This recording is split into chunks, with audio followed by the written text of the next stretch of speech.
ମାତୃଭୂମି ଆସ ଫେରିଯିବାର ଅକ୍ଟୋବର 2019 ସଂସ୍କରଣ ପ୍ରକାଶିତ କବି ଦିଲ୍ଲୀପ କୁମାର ସାମଲଙ୍କ ଦ୍ୱାରା ଲିଖିତ ନିରବତା କବିତାଟିକୁ ମୁଁ ଯଶସ୍ୱିନୀ ସାହୁ ଆବୃତ୍ତି କରିବାକୁ ଯାଉଛି।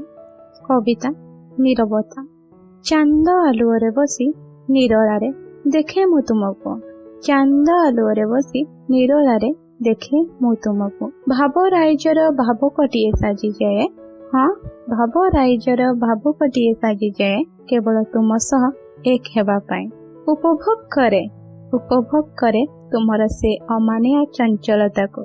ସେଇ ଚଞ୍ଚଳତା ବହୁ କିଛି କଥା କୁହେ, ଜାଣି ମଧ୍ୟ ନ ଜାଣିବାର ଅଭିନୟ କରେ। ପାପ କରୁଛି କି ପୁଣ୍ୟ କରୁଛି ମୁଁ ଜାଣେ ନା, ସତ୍ୟ କରେ ମନ ଆଉ ବିବେକ ତୁମ ସହ ମିଶିବାକୁ।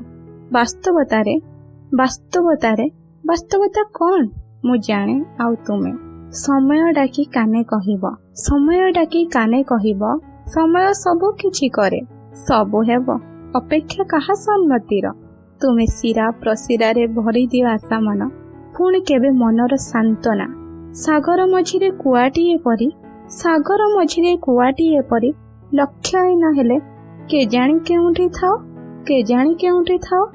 ଜାହାଜ ରୂପେ ଆସି ସାହାରା ଦିଅ ତୁମେ। ମୁଁ ଯଦି ହୁଏ କଳ୍ପନା ସ୍ୱପ୍ନ ଆଉ ଭାବନା, ତୁମେ ହେବ ମୋ ପାଇଁ ସତ୍ୟର ନାବିକ। ଜୀବନର ଲକ୍ଷ୍ୟ ପଥେ ମୋ ପାଇଁ ହେବ ମାର୍ଗ। ମୋ କଳ୍ପନା ସ୍ୱପ୍ନ ଭାବନାର ହେବ ବାସ୍ତବତା। ସମୟ କହିବ ସେ ନିରବତା, ତୁମେ କାହାର ହେବ ଜାଣି ମୁଁ ଜାଣେନା। ପରି ସପନରେ ଆସି ଚୁମ୍ବି ଦେଇ ପ୍ରତିକ୍ଷଣେ ଭରିଦେବ ମୋ ଜୀବନରେ ବାସ୍ତବତା। ତୁମେ ମୋ ଜୀବନର ବାସ୍ତବତା। ଆତ୍ମା ପରମାତ୍ମା ହୋଇଯିବେ ଏକ, ତଥାପି ମନରେ କ୍ଷୋଭ ଆଉ ସଂକୀର୍ଣ୍ଣତା।